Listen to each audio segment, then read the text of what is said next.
I'm going to show you how to use StatCrunch, which is part of your book actually. It's the software portion that does the stats for you. I'm on the syllabus. I'm going to go to the modules. I'm in my stat lab and I want to pick the one for StatCrunch. There it is. And as usual it says load my stat lab, whatever the module is you picked, in a new window. I can use data sets from the textbook. It'll already be there for me. But I'm going to insert a few simple ones.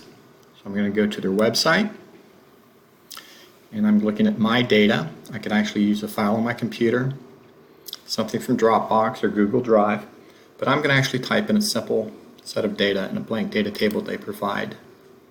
So here's the table they provide. I'm in column 1 for variable 1. I'm going to type in 40, 50, and 60. And I'm going to compare it to my second column, 50, 50, and 50. To do this, to find the mean, standard deviation, etc., just click on Stat, go to Summary Stats. I'm going to do it on a column. I'm going to pick variable 1.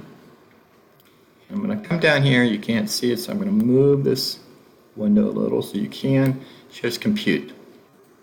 I do that, and there are my summary stats for the first column. I have 3 items in my sample. The mean is 50, the variance is 100, standard deviation is 10. Ignore the standard error for right now. There's the mean, the median, range, min, max, Q1 and Q3. I'm going to do the same thing for my second column. And I'm going to do columns again, but this time pick variable 2. Click Compute again, and I'm going to move the little window it just created. It's on top of the other one. And you can compare, even though we have the same sample size, same mean, the variance now is 0, standard deviation is 0, and I've had some changes over here in my min, my max, Q1 and Q3. And that's all there is to this.